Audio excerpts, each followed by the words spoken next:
Saya ajak kita menyanyikan sekali lagi pujian Bapa Engkau Sungguh Baik. Ya, selamat malam juga Ibu Dewi. Selamat malam juga Ibu Aci. Dan selamat malam Ibu Ria. Selamat malam semuanya. Pak Yoce, selamat malam semuanya. Puji Tuhan. Oke, kita nyanyikan lagi Bapa Engkau Sungguh Baik. Bapa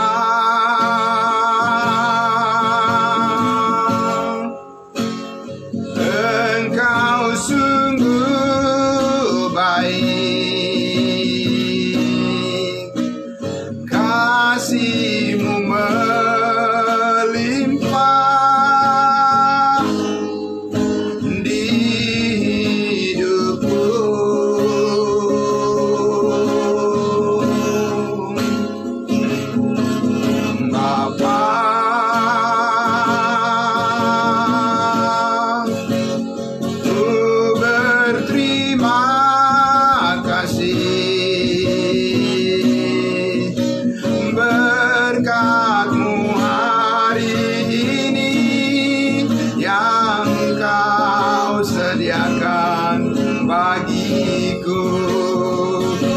Syukurku, tunaikan syukurku buat hari yang Kau beri, tak habis-habisnya kasih dan rahmat-Mu selalu baru.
Baik, Bapak Ibu, saudara-saudaraku yang dikasihi Tuhan Yesus, selamat malam semuanya. Baik yang sudah bergabung di Zoom meeting kita, maupun yang ada di live streaming, Facebook maupun sebentar di YouTube, selamat malam semuanya. Puji Tuhan atas kesehatan yang Tuhan berikan buat kita semuanya sangat berharga. Sebagaimana pujian yang sudah kita naikkan baru saja, selalu baru berkat Tuhan buat kita semuanya Bapak Ibu sekalian. Nah, untuk itu kita akan langsung saja masuk pada doa pembukaan, di mana saya akan langsung saja menyampaikan materi pembahasan diskusi kita juga malam hari ini. Dan kita doakan juga saudara-saudara kita yang sedang terganggu kesehatannya, biar Tuhan pulihkan semuanya. Ya, baik, mari kita tundukkan hati kita, mari kita berdoa. Bapa di dalam surga, Engkau sungguh baik ya Bapa. Kasih-Mu melimpah di dalam kehidupan kami Tuhan Yesus. Dan terbukti pemeliharaan-Mu ya Tuhan, begitu sempurna ya Bapa. Dan Engkau berikan kami Tuhan Yesus kekuatan yang baru, dan selalu melihat akan iman kami kepada firman kebenaran Tuhan, menjadi dasar dan kekuatan fondasi yang kuat, dan bahkan bangunan yang kokoh, meneguhkan hati dan pikiran kami semuanya, untuk menyambut segala rencana Tuhan yang terindah dalam hidup kami. Dan kami percaya janji-Mu telah Engkau nyatakan melalui kasih karunia-Mu Tuhan Yesus, di dalam Kristus Yesus Tuhan kami, bahwa kami memiliki segalanya di dalam Engkau ya Bapa. Terima kasih Tuhan Yesus atas hari yang telah Kau berikan bagi kami, di mana kami semua, saudara-saudara kami, sudah diberikan kesempatan untuk beraktivitas semuanya dengan segala kebaikan Tuhan. Engkau jernihkan hati dan pikiran kami, melakukan semua apa yang Tuhan percayakan menjadi tanggung jawab kami. Kami percaya semuanya itu untuk memuliakan Engkau Bapa. Terima kasih Tuhan Yesus. Pada malam hari ini Tuhan, kami kembali akan belajar dan belajar taat kepada firman-Mu ya Bapa. Dan kami percaya ini adalah pekerjaan daripada Roh Kudus dalam kehidupan kami semuanya. Karena itu diberkatilah semua saudara-saudara kami yang sudah dengan rela hati dan dengan kekuatan yang berasal daripada Tuhan, kami semua bisa dihimpun dalam persekutuan kami dalam ibadah Jum kami malam hari ini. Terima kasih Tuhan Yesus, diberkati semuanya, baik yang ada di ruangan Zoom meeting pada saat ini maupun yang sedang dalam persiapan untuk bergabung, maupun saudara-saudara kami yang ada di live streaming Facebook dan juga sebentar ada di YouTube. Tuhan memberkati semuanya. Di dalam nama Tuhan Yesus kami berdoa dan bersyukur. Haleluya. Amin. Amin. Ya, sekali lagi salam kudus semuanya. Saudara-saudaraku yang dikasihi Tuhan Yesus. Ya, puji Tuhan. Ya, saya akan mengajak kita untuk selanjutnya di bagian yang ketiga ini. Kita akan melihat kembali bagaimana penegasan-penegasan daripada firman Tuhan untuk kita semua, saudara-saudaraku, agar ketika kita berpikir dan juga mengingat bagaimana kita senantiasa memuliakan Tuhan kita, maka kita sudah dipenuhi dengan pikiran yang secara terang, dan dari apa yang kita mengerti, yang kita pahami atas kebenaran firman Tuhan, bukan hanya didasarkan pada perasaan atau mungkin apa kata orang, atau mungkin juga hanya selintas, tetapi ini sudah menjadi sesuatu yang mendalam bagi kita semua ketika kita melihat yang mana yang Tuhan inginkan atau yang mana yang Tuhan kehendaki kita masuk di dalamnya sebagai bagian daripada yang disebut dengan rencana Tuhan dalam kehidupan kita. Amin, puji Tuhan. Nah, saudara-saudaraku yang dikasihi Tuhan Yesus, ya, saya kembali akan mengajak kita untuk merenungkan kembali, ya, melihat sekilas dari Kitab Kejadian pasal 12. Ya, Kitab Kejadian pasal 12. Karena ini adalah bagian yang ketiga dari pembahasan kita untuk menjawab pertanyaan benarkah ya semua janji Tuhan yang ada di dalam Alkitab ini yang begitu banyak dan begitu bervariasi dan begitu bermacam-macam, ya, dan apakah memang semuanya bisa kita klaim, ya. Itu adalah akan diwujudkan juga dalam hidup kita sekarang ini sebagai gereja tubuh Kristus, ya. Nah, Bapak Ibu sekalian, kita akan merenungkan malam hari ini bahwa tidak semua, nah ini boleh didengarkan dengan dengan baik apa yang saya sampaikan di awal ini, bahwa tidak semua yang pernah dilakukan oleh Tuhan akan selalu dilakukan hari ini dan masa yang akan datang. Saya ulang sekali lagi, tidak semua apa yang sudah pernah dikerjakan, dilakukan, yang merupakan kehendak Tuhan di masa yang lampau, itu juga akan dijamin akan dilakukannya juga hari ini, akan juga dilakukannya di masa yang akan datang. Tidak selalu demikian, Bapak Ibu sekalian, ya. Nah, karena itu kita akan melihat bagaimana pembagian daripada kehendak Allah yang dinyatakannya kepada manusia itu secara berbeda. Maka kita harus menjawab pertanyaan apa yang disampaikan pernah oleh salah seorang saudara kita. Lalu bagaimana saya tahu yang mana firman Tuhan yang harus saya hidupi? Amin. Yaitu pertanyaan yang sangat bagus sekali. Supaya apa?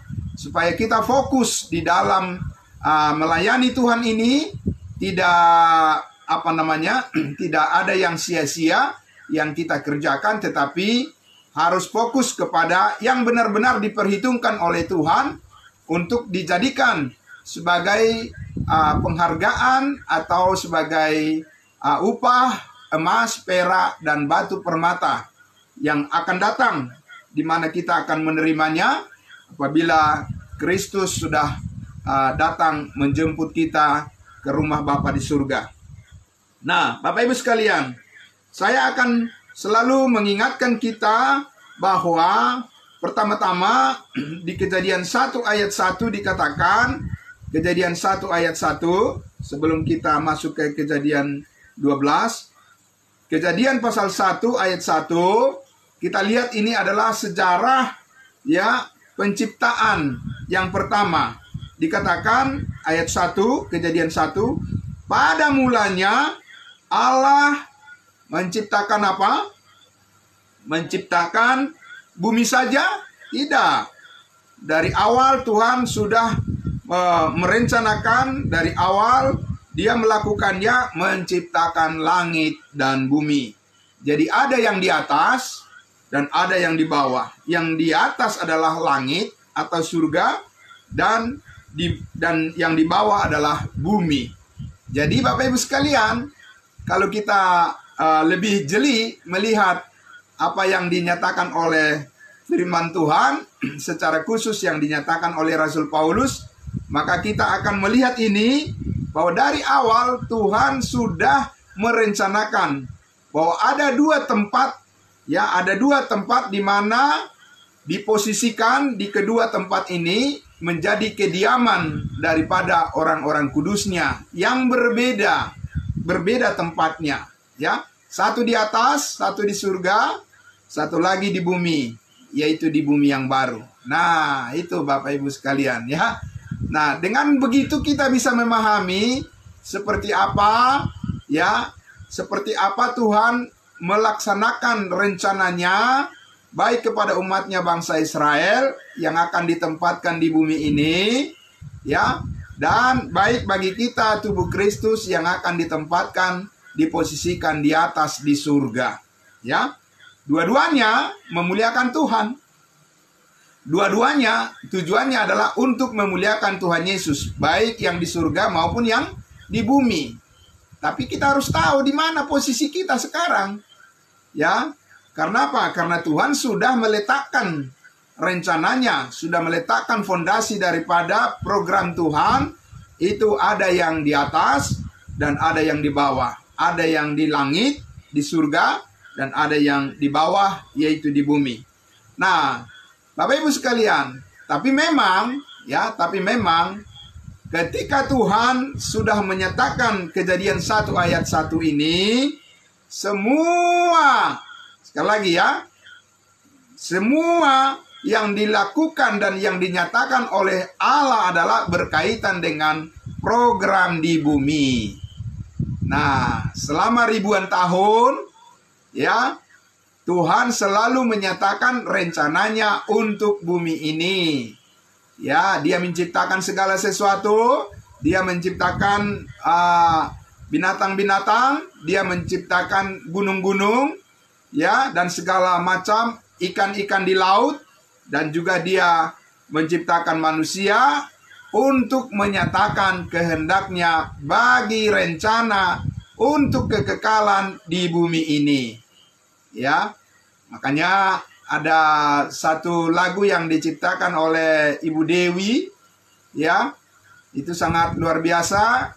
Itu tentang kehendak Tuhan. Kalau manusia dulu tidak jatuh dalam dosa, maka tidak akan ada penderitaan seperti sekarang ini. Begitu ya, Bu Dewi ya? Ya. Ya, itu. Percaya hidup di bumi. Nah, itu. Jadi nanti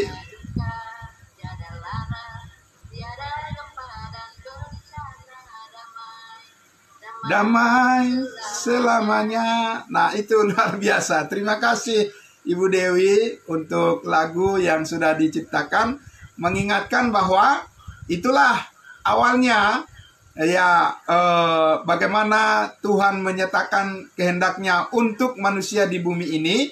Kalau manusia dulu, kalau Adam tidak jatuh dalam dosa, maka akan kekal abadi kehidupan manusia itu, sama seperti di surga, ya, di bumi ini. Nah, tetapi sesudah manusia jatuh ke dalam dosa, maka manusia itu akhirnya harus berurusan dengan apa yang disebut dengan upah dosa adalah maut, ya.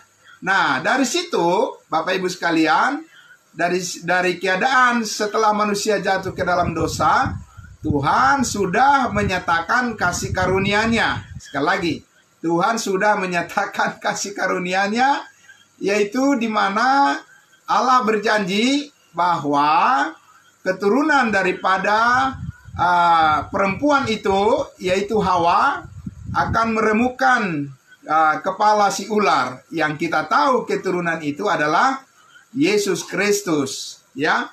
Nah, tetapi sekali lagi bahwa apa yang dinyatakan di dalam kitab Kejadian, ya, apa yang dikatakan Kejadian pasal 3 ayatnya yang ke-15 itu berkaitan dengan rencana Tuhan untuk menebus dosa-dosa umat manusia, ya.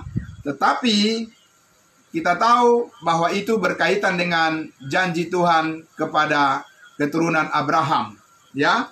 Nah, karena itu kita akan melihat di Kejadian 12 bagaimana Tuhan, ya, bagaimana Tuhan Allah memberikan petunjuk yang lebih spesifik lagi, lebih khusus lagi, bahwa melalui Abraham dan keturunannya semua bangsa di bumi akan diberkati, ya. Ini masih porsi berkaitan dengan rencana Allah untuk bumi, ya. Kita lihat di Kejadian pasal 12. Ya, saya akan membacakan sekilas saja, akan kita lihat karena ini sudah terbiasa kita baca berulang-ulang, tetapi saya akan bacakan sekilas saja, ya. Ayatnya dari ayat pertama. Oke. Berfirmanlah Tuhan kepada Abram, pergilah dari negerimu, dari sanak saudaramu, dan dari rumah bapamu ini ke negeri yang akan kutunjukkan kepadamu. Jadi ada sebuah negeri.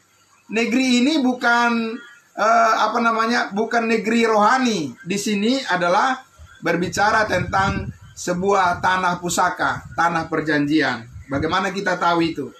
Selanjutnya akan saya baca. Ayat 2. Aku akan membuat Abraham menjadi apa? Menjadi bangsa yang besar, dan memberkati engkau, memberkati Abraham, serta membuat nama Abraham masyhur, dan engkau akan menjadi berkat.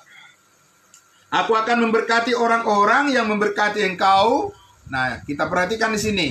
Ini janji ini. Ya, Tuhan memberkati orang-orang yang memberkati Abraham dan mengutuk orang-orang yang mengutuk engkau. Ini sebuah janji. Ya, Bapak Ibu sekalian. Mungkin kalau memberkati orang-orang yang memberkati kita, katakan begitu ya, masih oke-oke saja. Tapi itu tidak bisa lepas dari bagian yang kedua. Dan mengutuk orang-orang yang mengutuk engkau. Apakah kita bisa mengimani sekarang bahwa kita menginginkan Tuhan mengutuk orang yang mengutuk kita? Tidak bisa, saudaraku. Karena apa? Karena Paulus mengatakan, janganlah kamu membalas kejahatan dengan kejahatan, tetapi kalahkanlah kejahatan dengan kebaikan. Jadi harus kita lihat yang mana janji Tuhan yang bisa kita klaim untuk kita saat ini, yang mana yang tidak. Tapi janji ini bahwa bukan saja Tuhan memberkati Abraham dan keturunannya, tapi dia juga akan menghukum. Tuhan juga akan menghukum orang-orang yang berbuat jahat kepada Abraham dan keturunannya. Tuhan juga akan menghukum ya orang-orang yang berbuat jahat kepada keturunan Abraham, Ishak dan Yakub, yaitu kepada bangsa Israel. Ya. Nah, Bapak Ibu sekalian, ada orang yang mengatakan sekarang ini, wah, tidak boleh kita berbuat jahat kepada orang Israel. Tidak boleh kita mengutuki Israel. Tidak boleh kita melakukan sesuatu yang rencana yang tidak baik bagi Israel. Bapak Ibu sekalian, jangankan kepada Israel, kepada siapapun saat ini kita tidak boleh berbuat jahat. Amin. Tidak boleh kita mengutuki, tidak boleh kita merencanakan sesuatu yang tidak baik. Kita harus mengasihi semua orang saat ini. Amin. Jadi tidak ada secara khusus saat ini firman ini digenapi bahwa kalau orang mengutuk bangsa Israel, maka orang itu akan dikutuk oleh Tuhan. Tidak demikian.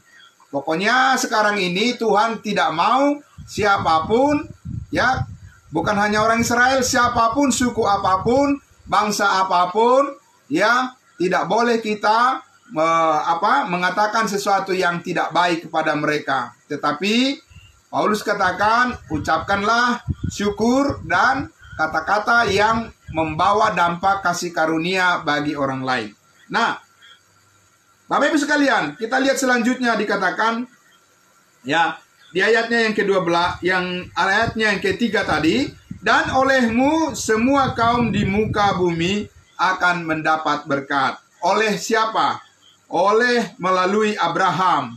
Semua kaum di muka bumi ini akan mendapatkan berkat. Kemudian kita lihat, ya, ayatnya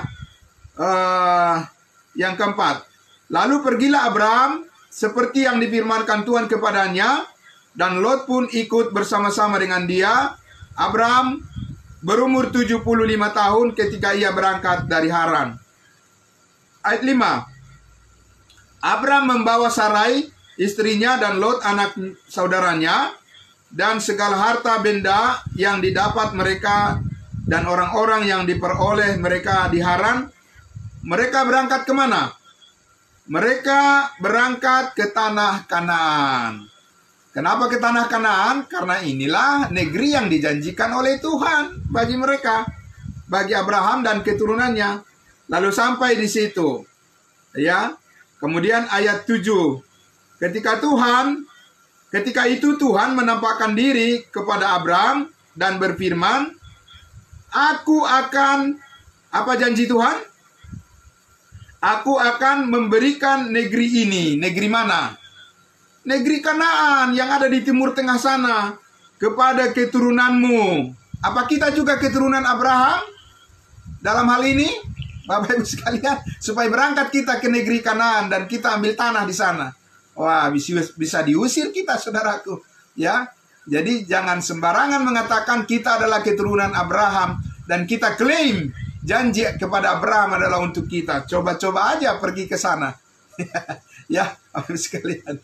Nah itu, jadi kita harus memperhatikan apa yang dikatakan oleh Alkitab itu dengan baik, yang mana janji yang ditujukan pada kita, ya.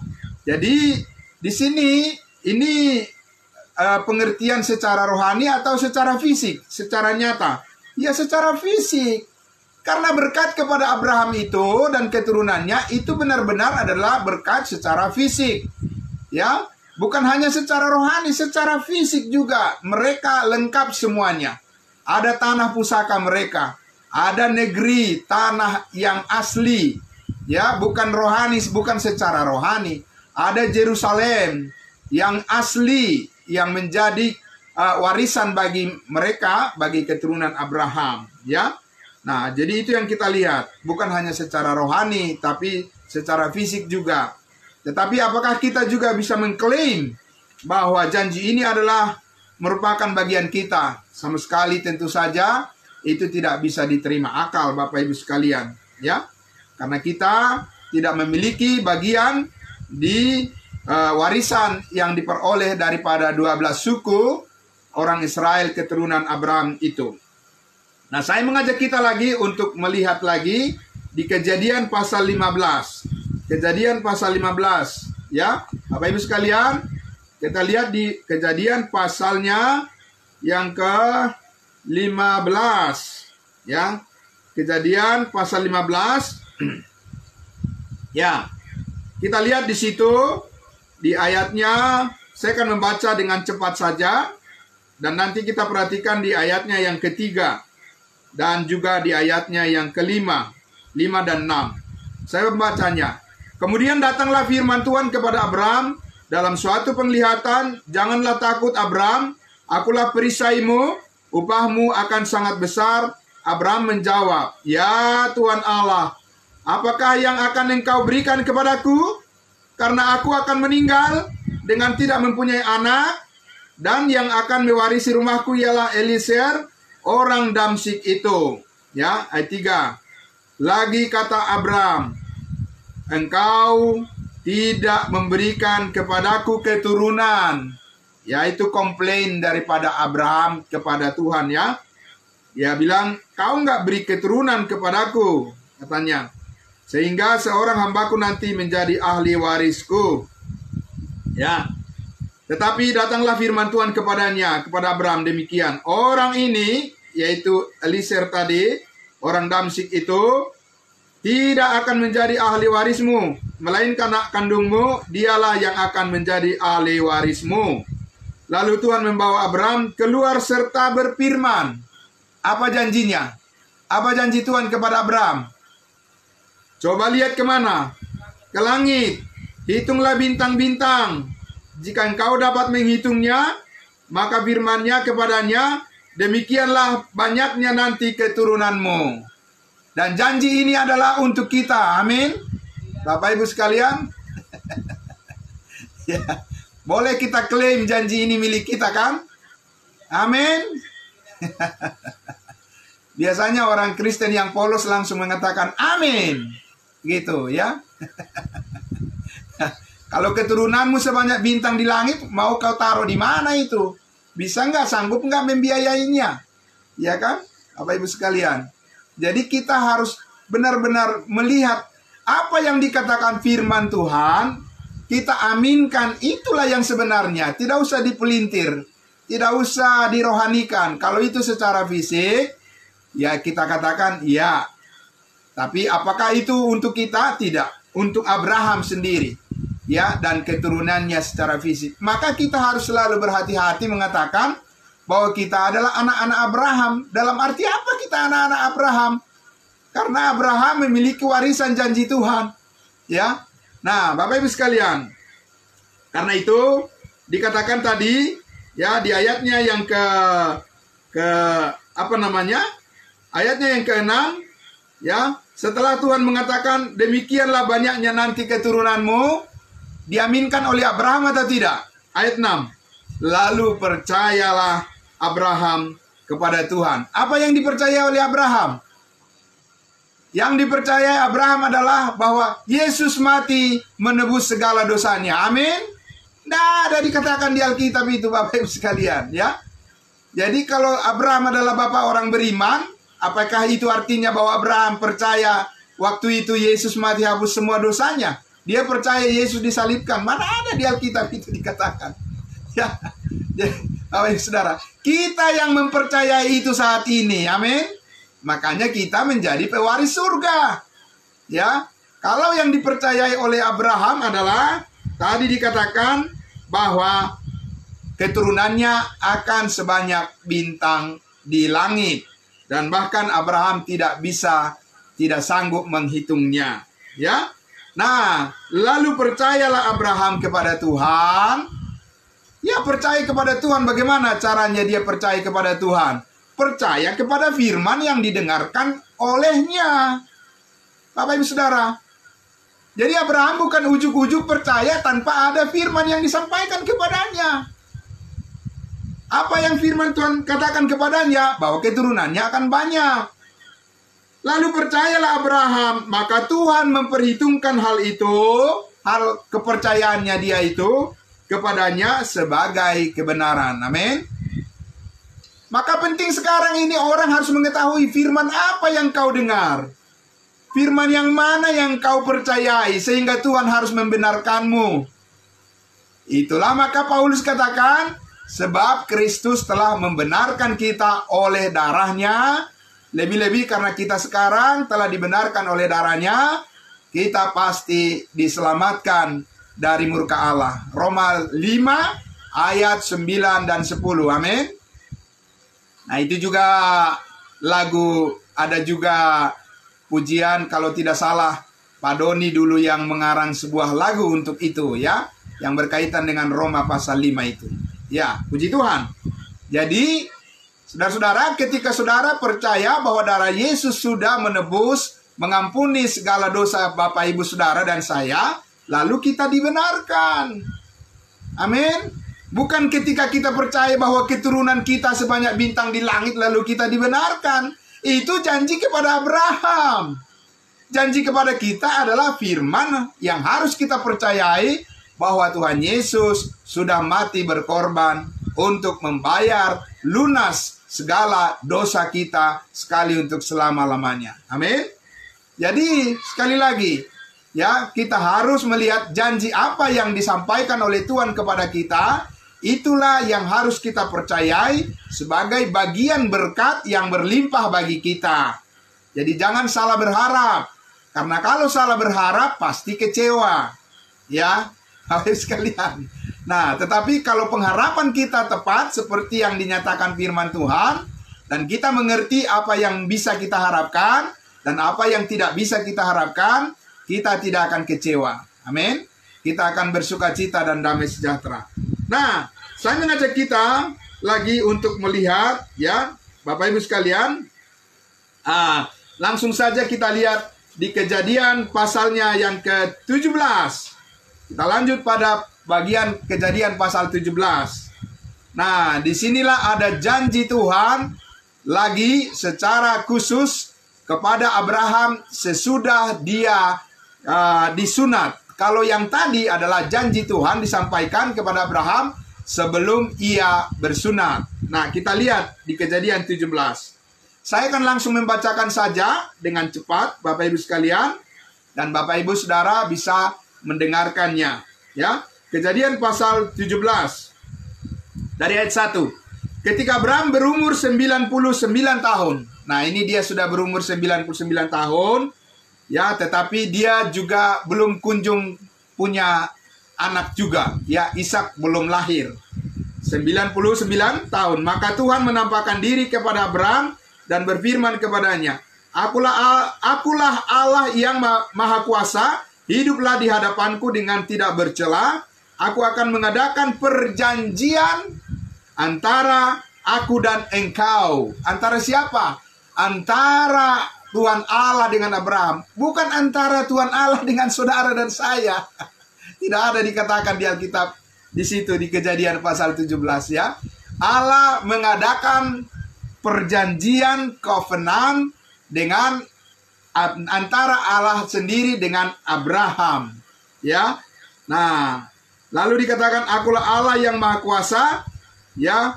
Ayat 2 tadi, aku akan mengadakan perjanjian antara aku dan engkau, dan aku akan membuat engkau sangat banyak.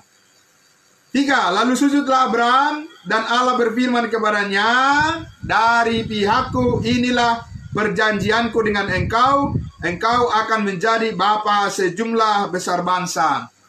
Apakah firman ini ditujukan bagi saudara juga dan saya yang ada di Zoom meeting ataupun yang ada di live streaming Facebook dan juga yang di YouTube, ya, bahwa Allah mengadakan janji bagi saudara bahwa saudara menjadi bangsa yang besar? Itu kan namanya konyol kalau kita bilang, iya, saya juga akan menjadi bangsa yang besar. Itu janji Allah kepada Abraham secara personal dan juga kepada keturunannya. Lanjut lagi ayat 5. Karena itu namamu bukan lagi Abraham melainkan Abraham, karena engkau telah kutetapkan menjadi bapa sejumlah besar bangsa. 6. Aku akan membuat engkau beranak cucu sangat banyak, engkau akan kubuat menjadi bangsa-bangsa, dan daripadamu akan berasal raja-raja. Aku akan mengadakan perjanjian antara aku dan engkau, serta keturunanmu turun-temurun menjadi perjanjian sementara, tidak perjanjian yang kekal. Amin. Supaya aku menjadi Allahmu dan Allah keturunanmu. Siapa keturunannya? Kita juga begitu, ya. Keturunan Abraham itu adalah keturunan dari Ishak, Yakub, dan 12 suku. Tidak ada suku kita di situ, Bapak Ibu, karena kita punya suku sendiri. Amin. Ada suku Batak, suku Jawa, suku Nias, suku Ambon, ya, suku Manado, dan lain sebagainya. Kita semuanya. Tidak ada suku kita di situ. Ya, itu adalah 12 suku bangsa Israel. Tuhan mengadakan perjanjian pada mereka. Ayat 8, perjanjiannya seperti apa kira-kira? Ayat 8, kepadamu dan kepada keturunanmu akan kuberikan negeri ini. Negeri mana? Tadi sudah kita baca di pasal 12, yaitu negeri Kanaan. Ya, negeri Kanaan yang ada di Timur Tengah sana, bukan di Indonesia, bukan di Amerika, bukan di Australia. Ya, tapi di Timur Tengah sana. Kepadamu dan kepada keturunanmu akan kuberikan negeri ini yang kau diami sebagai orang asing, yakni seluruh tanah Kanaan. Akan kuberikan menjadi milikmu untuk berapa lama? Untuk selama-lamanya. Dan aku akan menjadi Allah mereka. Amin. Saudara ambil bagian di sini? Amin, saudara. Biasanya orang Kristen yang polos langsung mengatakan, amin. Ya sudah, pergi berarti ke sana, ke tanah Kanaan sana. Bapak Ibu Saudara bisa kecewa kalau ya, salah berharap akan firman Tuhan, ya, bahwa tidak semua janji Tuhan yang di dalam Alkitab itu bisa kita klaim adalah milik kita. Tidak, sama sekali tidak, Bapak Ibu. Maka kita harus mengetahui yang mana yang Tuhan janjikan bagi kita, yang mana firman Tuhan yang ditujukan langsung untuk menjadi harapan kita yang penuh bahagia. Kita lanjut lagi. Ayat 9. Lagi firman Allah kepada Abraham, dari pihakmu engkau harus memegang perjanjianku, perjanjian Tuhan. Engkau dan keturunanmu turun-temurun. Bukan hanya kepada Abraham, tapi juga melibatkan keturunannya, turun-temurun. Perjanjian ini harus dilakukan dan dipelihara. Apa itu? Ayat 10. Ya, ayat 10. Betul. Inilah perjanjianku yang harus kamu pegang, perjanjian antara aku dan kamu. Sekarang sudah jadi kamu. Ya, tadi masih aku dan engkau. Abraham, Allah dengan Abraham. Sekarang Allah dengan keturunannya juga. Jadi Allah mengatakan aku dan kamu. Ya, serta keturunanmu, yaitu apa perjanjiannya? Setiap laki-laki di antara kamu harus disunat. Amin. Apakah itu juga diaminkan oleh semua yang hadir dalam ibadah Zoom kita malam hari ini maupun di live streaming? Tidak demikian. Saya tahu saudara-saudara tidak melakukan itu. Kenapa tidak? Padahal kalau kita bilang, saya adalah keturunan Abraham, saudara adalah keturunan Abraham. Kalau benar, kenapa perjanjian ini dilanggar? Ya, padahal ini adalah perjanjian Tuhan dengan Abraham dan keturunannya dan tidak boleh diubah secara kekal. Ya, jadi tadi ada yang disampaikan tadi komentar bahwa seperti lagu anak-anak sekolah minggu ya, Bapak Abraham mempunyai banyak sekali anak-anak, ya kan? Aku anaknya, engkau juga, puji nama Tuhan. Maka kita juga akan mewarisi tanah Kanaan. Amin. Itu pasti bertentangan, Bapak Ibu sekalian. Enak sih dengar perjanjiannya, tapi syaratnya nggak mau kan? Nggak mau dengar kan?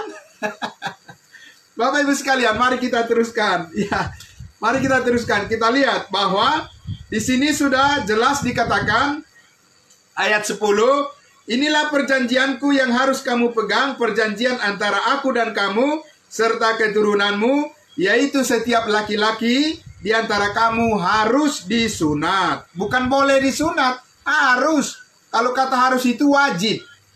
Ayat 11, haruslah dikerat kulit katanmu, dan itulah akan menjadi tanda perjanjian antara aku dan kamu. Antara siapa dengan siapa? Antara Tuhan dengan orang Kristen. Apa benar seperti itu, Bapak Ibu sekalian? Tidak. Ini adalah perjanjian Allah antara Allah dan Abraham dan keturunannya Israel. Kita bukan orang Israel. Dalam hal apapun kita tidak bisa menjadi orang Israel. Karena Israel itu adalah urusan secara fisik, Bapak Ibu sekalian. Ya, tidak juga menjadi Israel rohani. Saudara tidak bisa menjadi Israel rohani. Karena Israel itu, sebutan Israel itu adalah sebutan ras daripada keturunan Ibrani. Ya, ras Ibrani. Itu adalah Israel. Ya, saya tidak pernah menjadi orang Israel. Saya secara fisik adalah orang Batak. Dan secara rohani saya adalah anggota tubuh Kristus. Tidak pernah menjadi Israel kapanpun dan dalam bentuk apapun. Ya, tapi ada nggak Israel yang nyata, yang real? Ada. Sampai sekarang ada nggak? Ada. Udah pernah mereka dimusnahkan? Sudah. Ya, tapi bangkit lagi menjadi sebuah negara. Tahun 1948. Itulah Israel yang ada saat ini di sana. Ya, Bapak Ibu sekalian. Tapi Israel yang ada saat ini bukanlah Israel yang mana mereka adalah yang menjadi orang-orang yang saat ini yang menerima kebenaran Tuhan, menerima Mesias. Tidak. Israel yang ada saat ini adalah sama dengan kita. Di hadapan Tuhan mereka sama seperti bangsa lain, bahwa apabila mereka ingin diselamatkan, maka mereka harus percaya kepada Yesus Kristus yang sudah mati di atas kayu salib, mengampuni segala dosa mereka. Tapi kenyataannya sekarang mereka tidak percaya kepada Yesus. Ya. Nah, sekarang kita lihat lagi lanjutan daripada perjanjian ini. Ayatnya yang ke 12. Anak yang berumur 8 hari haruslah disunat. Berapa hari? 8 hari. Itulah sebabnya Yesus disunat pada hari yang ke-8. Karena dia adalah keturunan Abraham. Amin. Ya. Jadi kalau saudara pengikut Yesus, harusnya juga saudara melakukan itu. Karena apa? Karena apa yang dilakukan oleh Yesus, saudara dan saya harus melakukannya. Tapi tidak saudara dan saya lakukan kan? Kenapa? Kita udah melanggar itu. Jadi Yesus disunat karena dia adalah orang Israel. Ya. Kenapa kita tidak disunat secara lahiriah? Karena kita bukan orang Israel. Jadi beda janjinya, Bapak Ibu sekalian. Beda, sangat beda sekali. Ya. Anak yang berumur 8 hari haruslah disunat, yaitu setiap laki-laki di antara kamu turun-temurun, baik yang lahir di rumahmu maupun yang dibeli dengan uang dari salah seorang asing, tetapi tidak termasuk keturunanmu. Orang yang lahir di rumahmu dan orang yang engkau beli dengan uang harus disunat. Maka dalam dagingmu lah perjanjianku itu menjadi perjanjian yang kekal. Di dalam daging daripada Abraham dan keturunannya ada tanda perjanjian Allah secara kekal. Apa itu ada tanda dalam diri saudara? Ada tanda di dalam daging saudara dan saya, di dalam tubuh kita ini. Tanda perjanjian Allah yang kekal ada? Nggak ada saudara. Karena tanda bagi kita adalah yaitu meterai Roh Kudus. Amin. Ketika kita percaya, kita sudah dimeteraikan dengan Roh Kudus dan firman Allah meneguhkannya. Itu adalah tanda bahwa kita adalah milik Kristus selama-lamanya. Amin. Ya saudara, jadi bukan yang dilihat. Karena itulah Paulus mengatakan, sebab kami hidup bukan karena melihat, tapi karena percaya. Amin. Ya, saudara-saudara, kalau orang Israel, mereka tidak akan percaya kalau tidak melihat. Dari mana kita tahu? Banyak sekali buktinya. Kita ambil contoh. Ketika Thomas diberitahu bahwa Yesus sudah bangkit dari antara orang mati, Thomas mengatakan apa? Aku tidak percaya. Sebelum aku pegang tangannya, lubang yang ada bekas paku di tangannya, saya tidak percaya. Itu saudara. Jadi memang orang Israel itu sudah ditakdirkan mereka tidak akan percaya kalau tidak melihat. Ya, saudara dan saya percaya walaupun tidak melihat. Dan Yesus sudah mengatakan itu, berbahagialah mereka yang percaya walaupun belum melihat. Karena itu Paulus mengatakan, karena kalau kita percaya dengan apa pengharapan yang belum kita lihat, maka kita menantikannya dengan tekun. Amin. Kita dibentuk dengan ketekunan melalui iman kita. Ya. Karena kalau kita sudah lihat semuanya, maka apalagi yang perlu kita imani. Tapi karena kita belum melihat Tuhan Yesus, tapi kita percaya pada firman-Nya, maka kita tetap setia kepada firman-Nya, menantikan Dia yang akan datang, membawa kita ke dalam surga-Nya yang penuh bahagia. Nah, kembali kita lihat di ayatnya yang ke 14, ya. Ayatnya yang ke-14.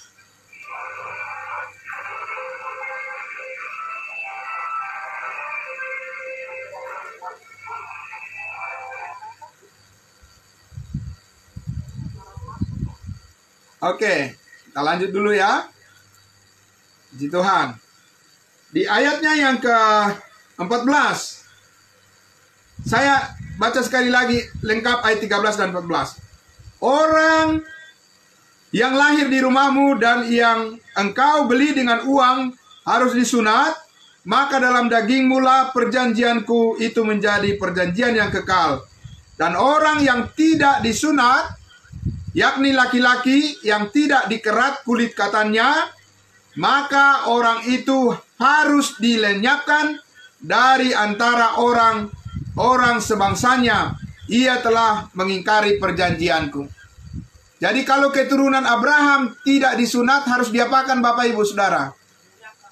Ya, menurut firman ini harus diapakan? Harus dibiarkan? Tidak. Harus dibunuh. Ya.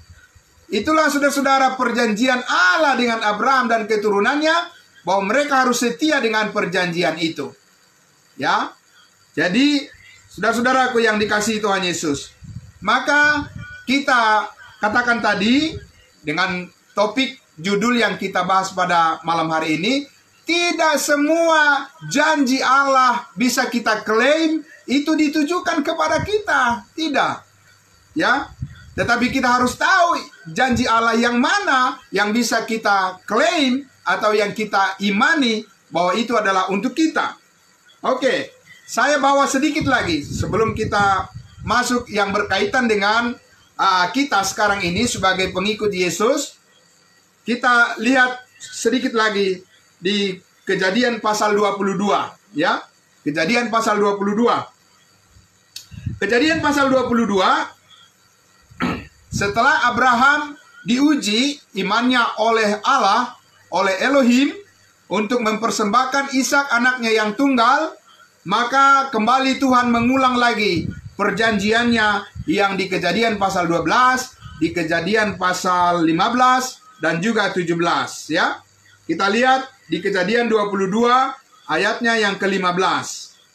Untuk kedua kalinya berserulah malaikat Tuhan dari langit kepada Abraham. Katanya, aku bersumpah demi diriku.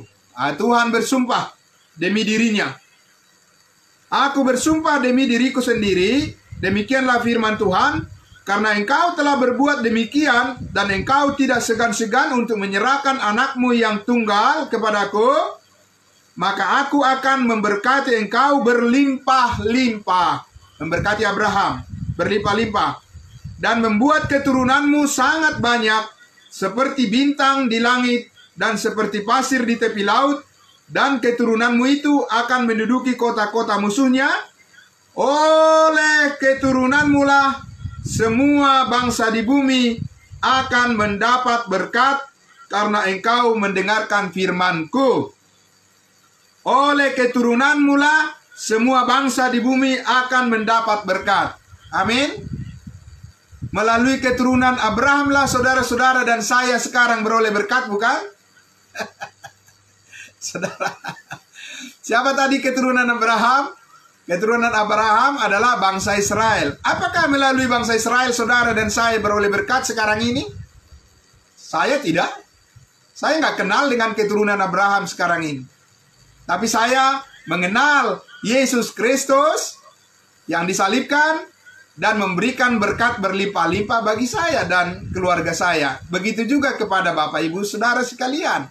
Tidak melalui keturunan Abraham, yaitu bangsa Israel, kita beroleh berkat saat ini.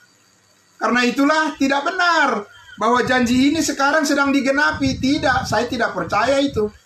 Kenapa? Karena Alkitab tidak mengatakan begitu. Ya, kenapa? Karena keturunan Abraham, bangsa Israel saat ini bukanlah orang beriman. Ya, mereka adalah orang yang menyalibkan Yesus Kristus.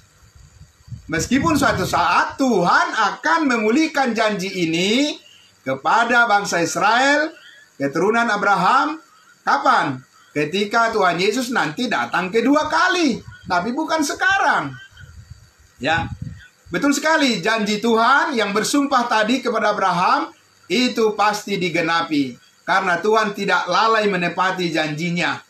Tetapi saat ini, janji ini tidak bisa kita klaim sedang dilaksanakan oleh Tuhan. Saudara dan saya tidak bisa mengimani janji ini. Kenapa? Karena Tuhan tidak suruh saudara dan saya mengimani itu.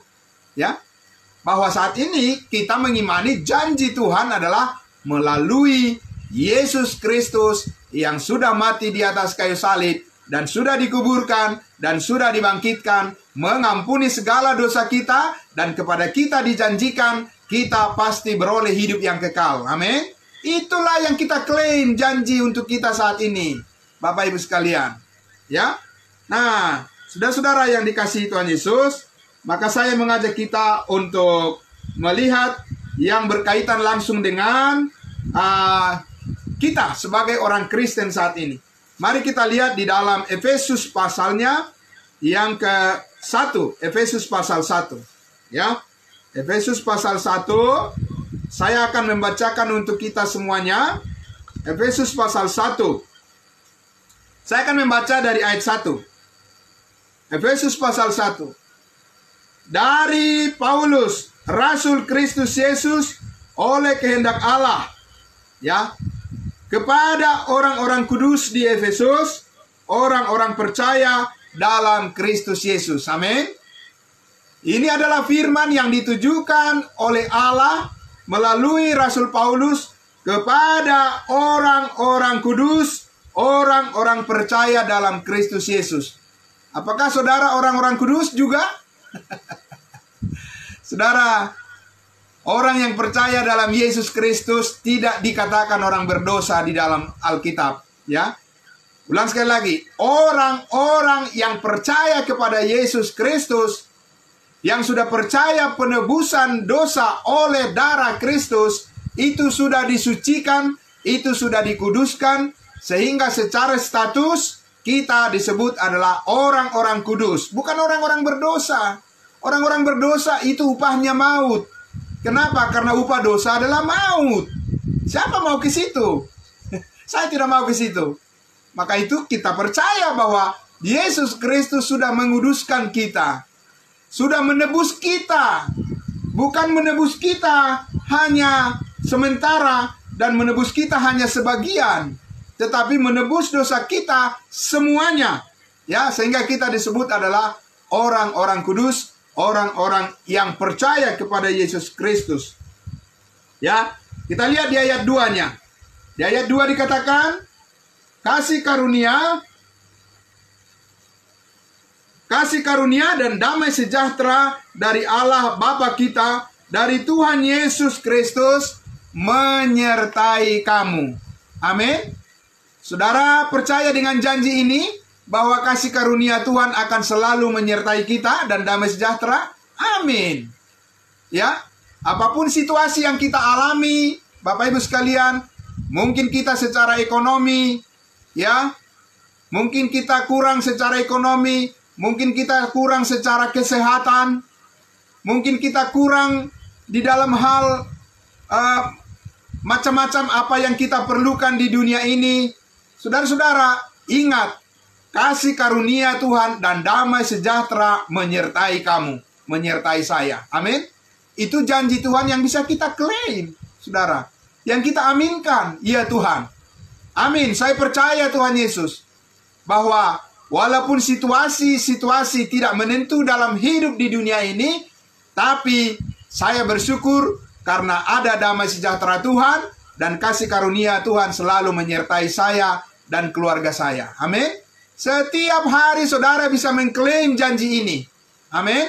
Apapun situasi, apapun persoalan, apapun penderitaan, atau apapun pergumulan yang saudara dan saya hadapi, saudara boleh yakin dan saya, setiap hari, setiap jam, setiap detik, kasih karunia Tuhan dan damai sejahteranya selalu menyertai kita.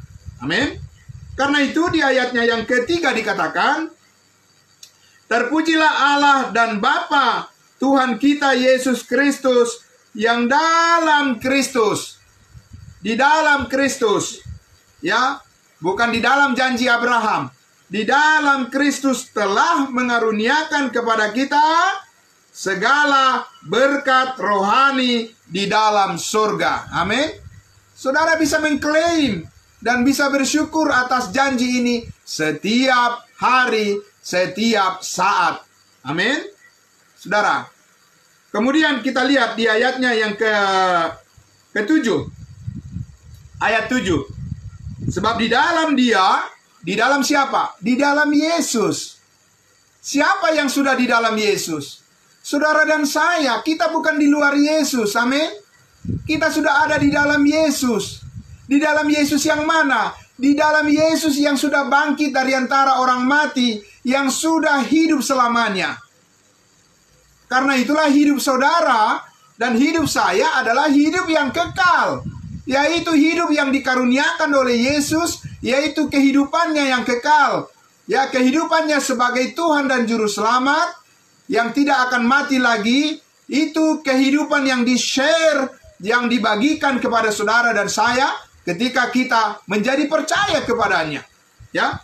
Nah, karena itu di ayat 6 itu dikatakan, di ayatnya yang ke-7, sebab di dalam Dia, bukan di luar Dia, di dalam Dia, di dalam Yesus, dan oleh darahnya kita beroleh penebusan, yaitu pengampunan dosa menurut kekayaan kasih karunia-Nya.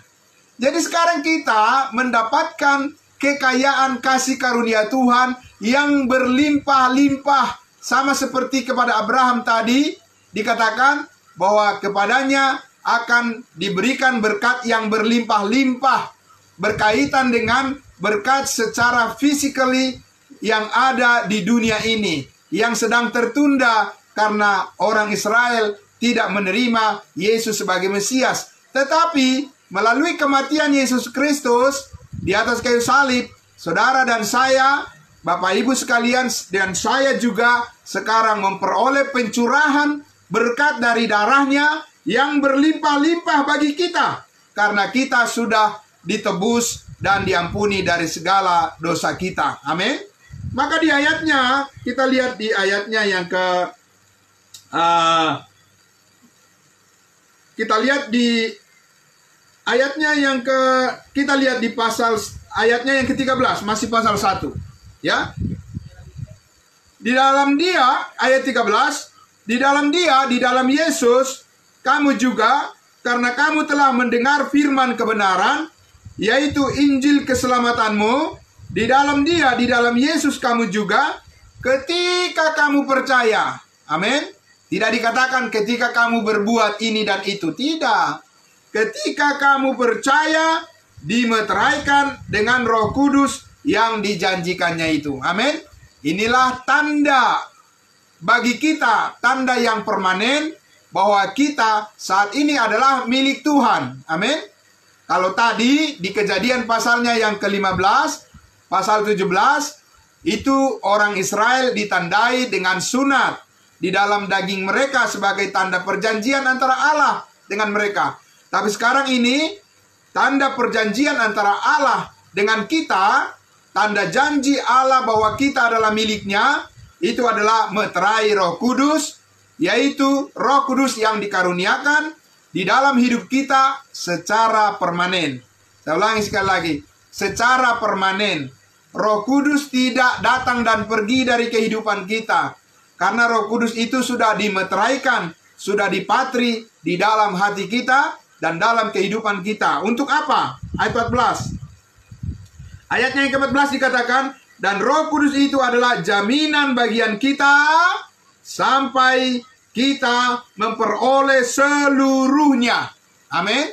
Bukan memperoleh sebagian, seluruhnya yang dijanjikan oleh Tuhan melalui Yesus Kristus itu adalah milik kita. Amin.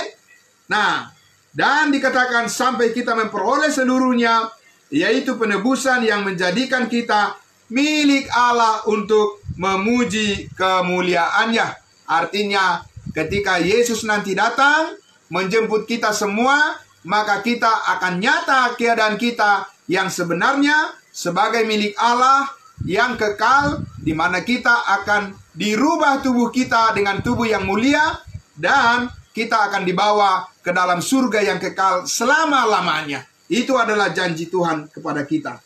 Bapak Ibu Saudara yang dikasihi Tuhan Yesus, saya mengajak kita lagi untuk melihat di dalam Filipi pasal 3 ayatnya yang ke-10. Filipi pasal 3 ayatnya yang ke-10. Ini sangat penting saya sampaikan karena berkaitan dengan Kejadian pasal 1 ayat 1 tadi. Ya, Filipi pasal 3 ayatnya yang ke-10. Ayatnya yang ke-20, maaf. Filipi 3 ayat 20 dan 21. Saya baca. Karena kewargaan kita adalah di mana? Karena kewargaan kita adalah di dalam surga. Ingat sekali lagi, bukan di pintu surga, tapi di dalam, ya, di dalam, inside, di dalam. Karena kewargaan kita adalah di dalam surga, dan dari situ juga kita menantikan Tuhan Yesus Kristus sebagai juru selamat yang akan mengubah tubuh kita yang hina ini sehingga menjadi serupa dengan tubuhnya yang mulia menurut kuasanya yang dapat menaklukkan segala sesuatu kepada dirinya. Tadi sudah saya jelaskan itu, ya, bahwa suatu saat Tuhan Yesus akan datang, akan mengubah tubuh kita ini dengan tubuh yang baru, tubuh yang surgawi, dan kita akan dibawa ke dalam rumahnya yang kekal. Ya, kita sedang menantikan itu dengan penuh keyakinan dan penuh ketekunan dan penuh syukur kepadanya. Nah, berikutnya saya mengajak kita lagi untuk melihat sedikit lagi di ayatnya yang ke Galatia pasal 5. Galatia pasal 5. Ya, Galatia pasal 5 ini adalah bagian yang terakhir dari ayat firman Tuhan yang saya sampaikan khusus dalam pertemuan kita malam ini. Galatia pasal 5. Galatia pasal 5. Saya membaca dari ayatnya yang pertama. Saya baca dari ayat pertama, Galatia pasal 5. Dan ini akan menjadi kesimpulan kita pada malam hari ini, ya. Di situ judul perikopnya adalah kemerdekaan Kristen. Ayat 1. Supaya kita sungguh-sungguh merdeka, Kristus telah memerdekakan kita Karena itu berdirilah teguh dan jangan mau lagi dikenakan huk perhambaan. Ayat 2. Sesungguhnya aku Paulus berkata kepadamu, jikalau kamu menyunatkan dirimu, Kristus sama sekali tidak akan berguna bagimu. Jelas Bapak Ibu sekalian? Jelas sekali. Ya, jelas ya. Nah, ini adalah firman Tuhan yang ditujukan kepada kita sebagai umat Kristen, sebagai orang-orang percaya, orang-orang kudusnya Tuhan, anggota gereja tubuh Kristus saat ini. Apa itu? Ayat 2 tadi. Sesungguhnya aku Paulus berkata kepadamu, kepada kita juga, karena kita bukan orang Israel, dan Paulus adalah rasul bagi bangsa lain, yaitu kita. Aku Paulus berkata kepadamu, jikalau kamu menyunatkan dirimu, Kristus sama sekali tidak akan berguna bagimu. Jelas? Itu sangat jelas sekali. Ya. Ayat 3. Sekali lagi aku katakan kepada setiap orang yang menyunatkan dirinya, maka ia wajib melakukan seluruh hukum Taurat. Sanggup? Tidak sanggup. Orang Israel sanggup? Tidak sanggup. Siapa yang sanggup melakukannya? Yesus Kristus. Dia datang menggenapi seluruh hukum Taurat, dan di atas kayu salib dia katakan, tetelestai, sudah selesai, sudah genap. Amin. Sudah selesai, Bapak Ibu sekalian. Ya, maka dikatakan di situ, kalau kamu mencoba untuk kembali lagi kepada hukum Taurat, berarti kamu menganggap apa yang dilakukan oleh Kristus itu tidak ada artinya bagimu. Ya. Ayat 3. Ini penegasannya. Sekali lagi aku katakan kepada setiap orang yang menyunatkan dirinya bahwa ia wajib melakukan seluruh hukum Taurat. Ayat 4. Kamu lepas dari Kristus jikalau kamu mengharapkan kebenaran oleh hukum Taurat. Kamu hidup di luar kasih karunia. Apakah kata-kata ini boleh dilakukan kepada orang Israel? Tidak boleh, Bapak Ibu sekalian. Ya.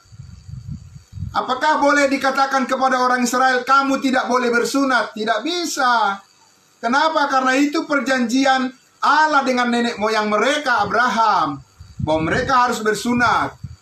Tapi kepada kita, Bapak Ibu Saudara, kepada kita janji Allah adalah janji kasih karunia, di mana kita sudah ditebus dari segala dosa kita, dan kepada kita telah dikaruniakan segala berkat rohani yang ada di dalam surga, dan damai sejahtera Tuhan, kasih karunia-Nya selalu menyertai kita dalam perjalanan hidup ini, sampai kita berjumpa nanti dengan Tuhan kita, Yesus Kristus. Dia akan memelihara hidup kita di dalam kasih-Nya yang sempurna, dan tidak ada yang memisahkan kita dari kasih Allah yang ada di dalam Kristus Yesus. Amin.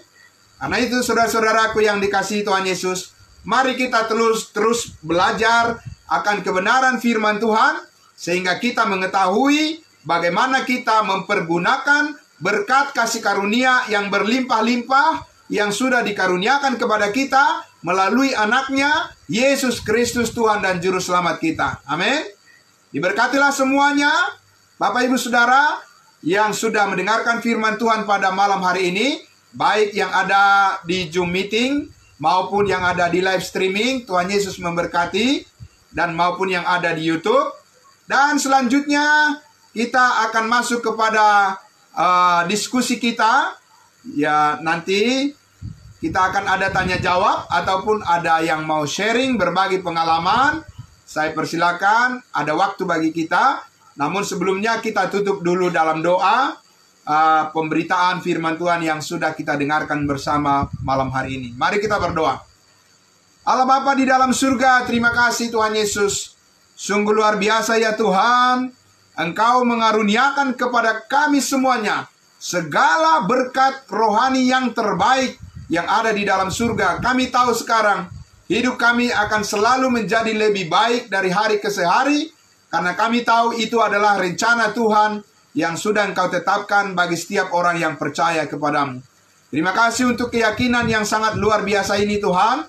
Diberkatilah semua saudara-saudara kami yang sudah mendengarkan firman Tuhan malam hari ini.